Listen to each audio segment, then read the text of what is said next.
Eu fui head internacional do São Paulo Futebol Clube. Por favor, um parênteses. Não quero mais. Achei fácil. Porque eu consegui, É verdade. entendeu? E tem pessoas que são assim, né? São motivadas a outras coisas maiores. Não quero mais. Vou fazer o que da minha vida, maluco?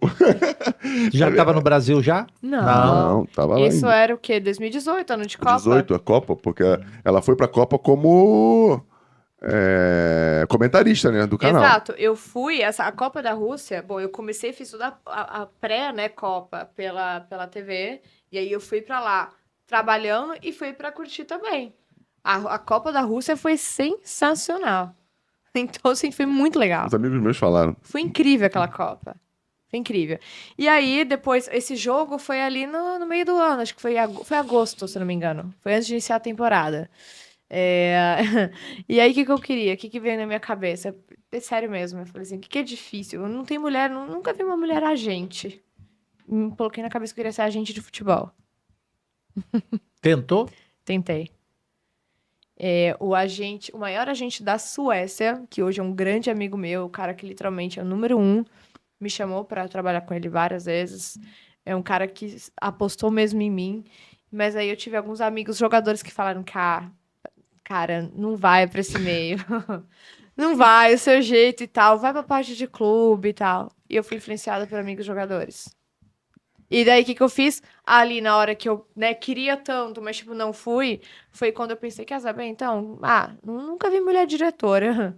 Tipo, tinha, na Europa até que tem, né? Uhum. Até na época já tava a Marina lá no Chelsea, então tinha algumas já com cargos, né, bem altos. Mas eu olhava pro Brasil já. O Brasil não tem. Então eu vou ser isso, quero isso.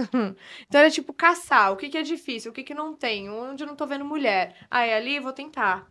O não eu já tenho. E até então já tinha os meus pais ali também apoiando. E meus pais sempre falando, filho, não, você já tem, tenta. Ah, depois do futebol mesmo, eles já largaram. Pô, vai. Depois do futebol. Foi assim. Foi assim. Vai, pô.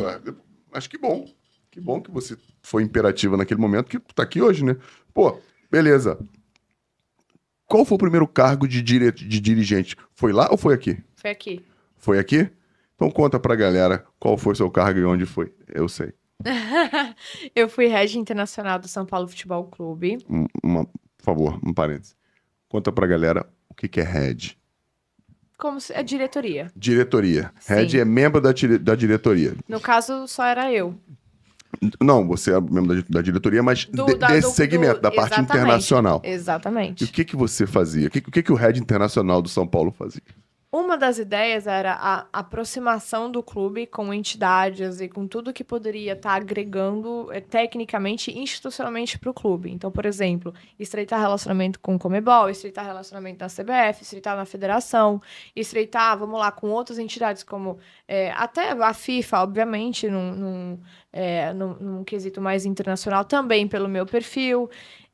Aí eu vou recapitulando só para ter aquele red line Claro, mesmo. claro, Então, por claro. exemplo, vamos lá atrás, quando eu começava a adicionar o povo. Isso que eu ia te perguntar. Você conquistou esse cargo, claro, por você falar línguas, por você, enfim, ter jogado, mas o teu relacionamento foi o determinante? O teu, para você ter conseguido? Não para entrar no São Paulo, mas chamou a atenção. Por quê? Porque foi o próprio atual presidente que fez o contato comigo. Porque ele já me acompanhava. E eu não parava, eu nunca parei. Então eu sempre estava viajando, eu sempre estava trabalhando, eu sempre estava em algum canto. Eu trabalhei na Double Pass antes do São Paulo. Isso que eu ia te perguntar antes do São E Paulo. aí eu mas você acho já que falou. porque assim, vamos lá. O que é Double Pass, Double Pass pra é a maior galera? consultoria do mundo de futebol.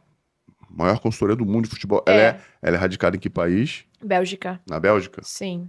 Ótimo. E o que a Double Pass faz? Ela faz desde a reestruturação da gestão de clube, a implementação da metodologia, a desenvolvimento, assim, na época eu trabalhava com Sports Code, não sei se é ainda, mas assim, toda essa parte também mais de dados, scouting do jogador.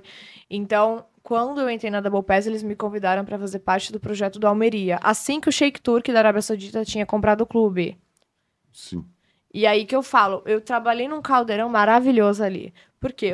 Eu sueca brasileira, trabalhando para uma empresa belga, convidada para um projeto na Espanha, onde o técnico era o Pedro Emanuel, na época, o português, e o diretor da base, o Mário Silva, enfim, lenda do Porto, no profissional, o João Gonçalves, que era até o braço direito do Sheik Turki, mas também um amigo muito próximo do Jorge Jesus. Então já existia essa relação ali dos portugueses com os árabes quando o Jorge Jesus estava no Al Hilal. E aí eu, como brasileira...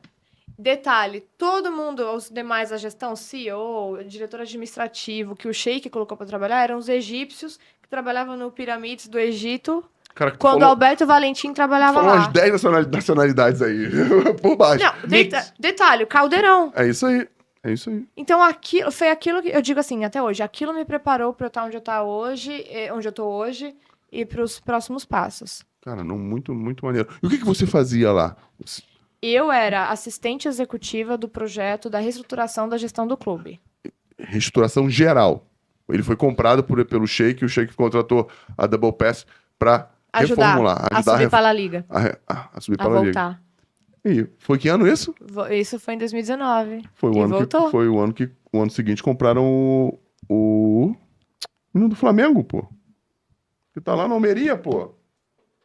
Você vai perguntar pra mim. Poxa, é verdade. Lázaro, vai saber. Verdade, O Lázaro, pô. E subiu pra La Liga, né? Subiu, esse ano quase caiu, mas Quase se manteve. caiu, mas se manteve. E parabéns pro Lázaro, pô. Começou a jogar e foi muito bem na reta final da Liga. E na época que eu tava lá, tinha um lateral esquerdo brasileiro, Jonathan, que era do Botafogo. Lateral esquerdo. Lateral. Lembro dele também. Tava na Almeria na época. E, jogou bem demais lá. Teve uma decadência, mas acho que foi devido a uma lesão. Então, aquilo ali me preparou, porque eu já estava num caldeirão. Querendo ou não, aquilo me moldou muito, entendeu? Eu sempre falava, eu acordava, para mim, parecia que era uma faculdade ali. Eu já era formada, mas assim, foi uma faculdade, da Universidade de La Calle del Futebol. Bonito. Você tá falando que você se formou em quê? Latin American Studies, o que é? Seria equivalente a Relações Internacionais, pela Universidade de Estocolmo. Eu vi isso aqui, mas eu queria entender o que era. Entendeu? Relações Internacionais de Estocolmo. Não, mas assim, o que é? O que eu pensei? Se eu morasse no Brasil, eu faria relações internacionais, com toda a certeza do mundo. Mas como eu tive toda a minha formação fora do país, eu precisava fazer alguma coisa que era focada na América Latina para eu recuperar as minhas raízes e ter os dois lados. E esse curso que eu fiz, que é um bacharel de 3 anos, ele vai te ensinar o quê? Tudo sobre a política, história, cultura, economia da região da América Latina. Que também eu não gosto de falar plano B, eu nunca tive plano B. Mas, querendo ou não, seria um backup legal e interessante se as minhas loucuras do futebol não dessem certo. Não dessem? Se não tivesse dado certo. Entendi. Você ia ter uma base. Exato, multinacional era a ideia. Para poder trabalhar. Que bom que deu certo, né, cara? Graças a Deus. Até porque, no São Paulo, com essa parte de relacionamento, já pulando pro São Paulo de novo, você sentiu alguma diferença com relação às estruturas que você via nos clubes de fora? Em termos de estrutura... Não é estrutura física, não. A estrutura de material humano. Material humano, organograma, enfim, definição de funções. Estou te perguntando isso porque eu imagino mais ou menos que você responda porque eu joguei na Europa. Claro. Então, enfim, é para a galera entender, porque eu acho que com mais informação a gente tende a melhorar quando a gente quer. Com certeza. Entendeu? Enfim, ninguém melhor do que você para dizer pra gente como é que isso funciona. Eu vou ser bem direta e sem romantismo, igual a Marta fez comigo lá atrás, né? Quando eu perguntei sobre o organograma, você não tá na Suécia. Boa. Foi a resposta. Ué, mas como assim?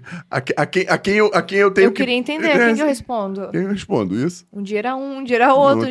E aí fica aquela coisa, porque assim, na minha visão, eu acredito que quanto mais integrado um clube de futebol está, melhor. Para quê? Para troca de informação, para o desenvolvimento, para qualquer... ter que apagar um incêndio, qualquer crise, você tem que estar ali alinhado. Então, no São Paulo era um pouco difícil, porque você tinha Cotia, Morumbi e Barra Funda. Era muito distante, né? Então, essa era uma das questões também. E eu cresci numa sociedade onde não existe desigualdade de gênero. Isso é importante eu dizer. E lá você sentiu isso? Mas com certeza. Essa discriminação? Não, sim. A carinha Mais do que você imaginava? A carinha, Foi. o veneno escorrendo pelo... Peraí. o veneno escorrendo. Isso. Porque você Com já certeza. imaginava que você passaria por uma discriminação, né? Mas foi mais do que você imaginava. Olha, pior que eu não imaginava, porque assim, aí que entra a Acredito. ingenuidade, eu não tenho nenhuma vergonha em dizer que eu era ingênua, que eu era inocente, por quê? Eu acho que dependendo da educação que você tem dentro da sua casa e na sociedade no qual você está inserida ali no crescimento, detalhe, Suécia, isso você vai levar com você indo para o Canadá, para o Brasil, para a China, enfim, para a Arábia. E aí, quando eu voltei para cá, poxa, lembra a pandemia? Acho que todo mundo, no fundo, em algum momento, pensou que as coisas iam melhorar, né? Que a humanidade se tornaria um pouco mais tranquila, né? Porque as coisas hoje estão assustadoras, né? Não, 2 anos depois tem guerra. Exato. Não, A pandemia não matou muito, não. Vamos fazer uma guerra. Exato. Não, mas Porra, pior que assim. né? E também o ódio e tudo mais, né? Então, quando eu voltei, eu pensei, poxa, vai ser do caramba. Eu acho que eu tenho tudo para dar certo, para agregar. E foi pela primeira vez que eu vi e sofri várias questões machistas, injustas e por aí vai. E eu tenho uma personalidade muito forte. Mas não muito forte a ponto de desrespeitar, jamais. Só que eu vou sempre colocar minha opinião de uma maneira muito respeitosa, mas se eu tô na mesa eu tenho voz e ponto. Se é uma coisa que eu não concordo, eu falo, porque eu nunca vou concordar pra agradar uma pessoa, não consigo. E se eu escuto alguma coisa que não é verídica ao meu respeito, eu vou frisar que aquilo não procede e eu vou querer solucionar. Então, são 3 coisas que, quando vem da boca de uma mulher, é complicado nesse país. Principalmente no mundo do futebol. Isso, mais uma vez, tirou da minha boca. Do futebol, principalmente.